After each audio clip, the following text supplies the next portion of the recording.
entertaining talking sports.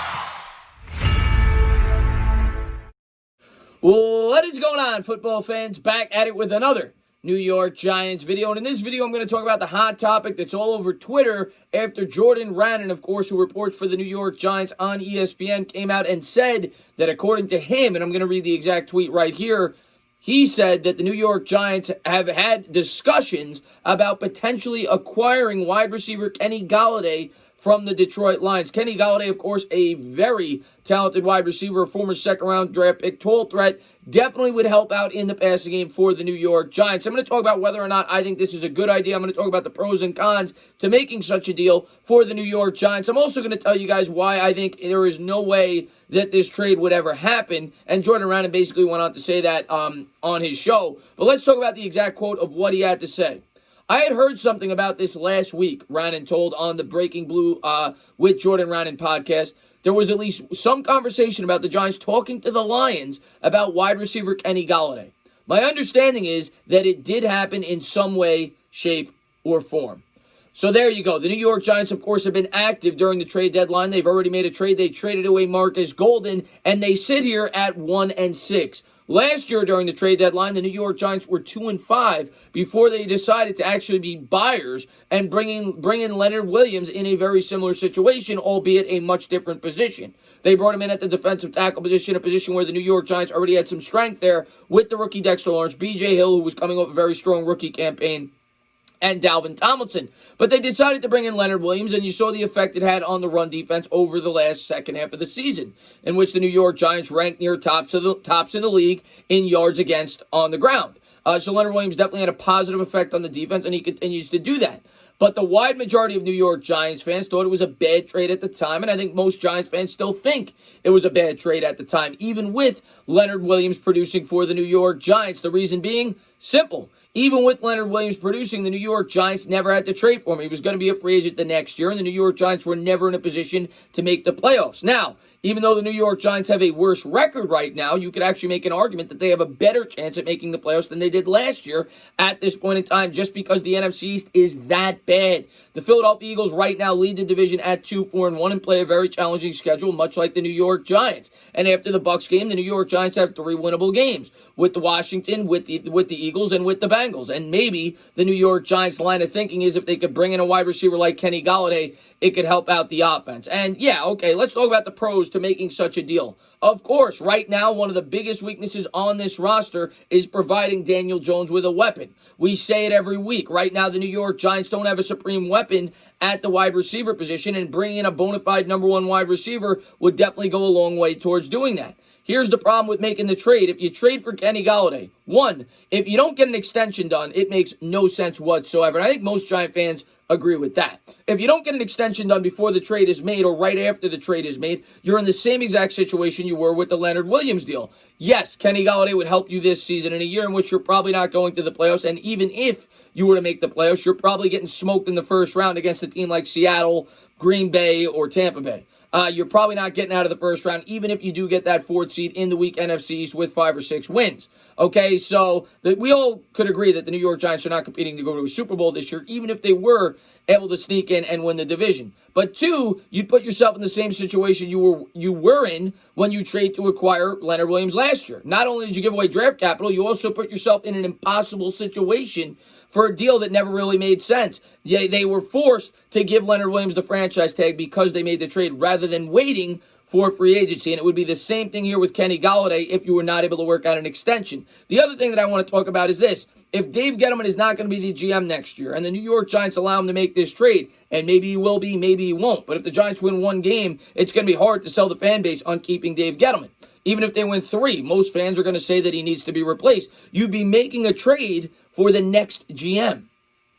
Who's to say that next GM would want to retain Kenny Golladay? Who's to say that he'd want to inherit a wide receiver making $18 to $20 million?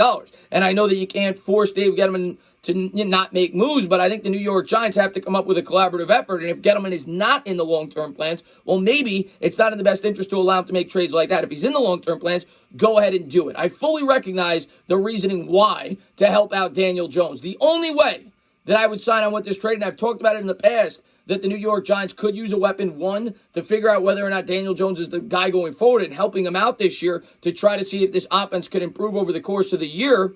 There's no doubt about that. And Golladay fits the description of a guy that's in his prime that could grow with Jones, or if another quarterback were to step in over the next 3 or 4 years, because it would be a lengthy contract and will probably be the best available for wide receiver in free agency. But I kind of compare this to the Carmelo Anthony situation, only worse. And New York Knicks fans, if you're a New York Knicks fan, a lot of them go back and look at it and they say it was an atrocious trade. When the Knicks made it, we were all ecstatic. The New York Knicks went out there and they brought in Carmelo Anthony. By doing so, they traded away Raymond Felton, Timothy Mozgov, Wilson Chandler, Danilo Gallinari, along with a plethora of draft picks. And Carmelo was going to be a free agent the next year. The New York Knicks brought him in, and they were never able to compete for an NBA title after that because they weren't able to bring in other top-tier free agents because they traded away all their draft capital and everything else. And they obviously signed Carmelo to a very hefty contract. I would compare it to a very similar situation here for the New York Giants, only worse because there's a good chance you're going to be changing GMs and you're not making the playoffs this year. And even if you do, you don't have a snowball's chance in hell. And a lot of Knicks fans go back and say that was the beginning of the end for an opportunity to actually be able to compete for a championship for a rebuilding team. That team was starting to show promise. They were 500. We're not even 500. We're 1-6, and we're not showing much promise at all. And I know that we want to try to compete week in and week out, and getting Kenny Golladay would certainly help out this offense. But in a year in which the draft, you're going to have a very strong wide receiver draft class. Everybody says it's the strongest wide receiver draft class in a very long time. If the New York Giants were that hell-bent in bringing in a top-tier wide receiver, you could draft a guy like Jamar Chase and pay him half of what you'll be paying Kenny Golladay over the next 5 years.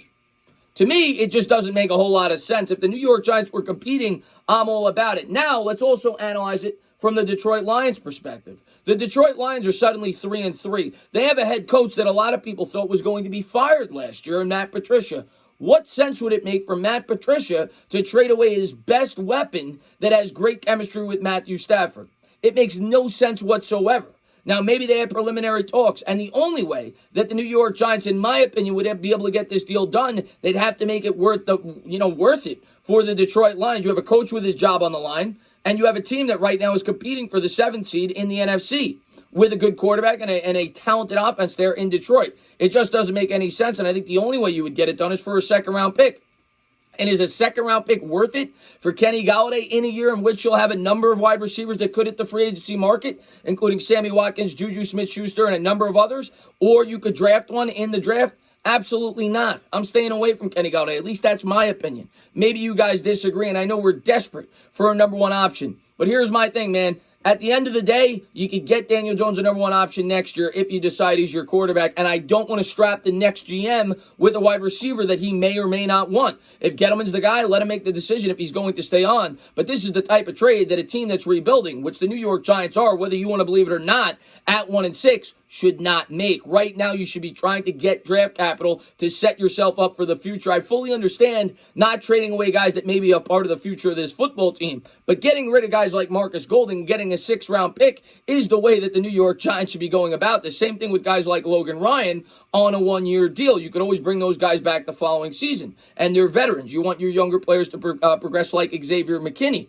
You look at the Dallas Cowboys. The Cowboys right now have a 2-game lead on the New York Giants. Granted, it's only 1, but it's really 2 because they hold the tiebreaker because they beat us head-to-head. What are the Dallas Cowboys doing? They're selling. They already made a trade for their edge rusher. There's rumors that they're trying to trade away some other pieces on their team, including Amari Cooper.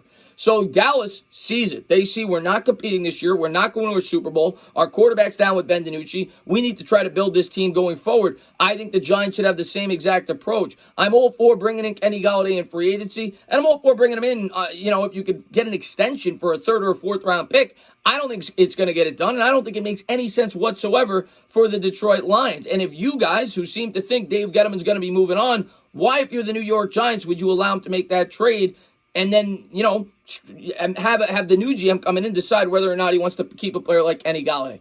Doesn't make a lot of sense to me. The New York Giants, in my opinion, they definitely need to attack the wide receiver position this offseason. I think it should be in the draft or potentially with a cost-effective free agent. But I would say in the draft, in the 1st or potentially the 2nd round in a very rich wide receiver draft class. But that's my take.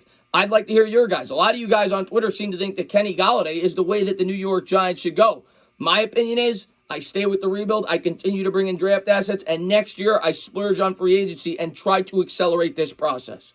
As always, guys, if you like what you watch, please subscribe. Drop a comment. Maybe give me a little thumbs up. Cheers.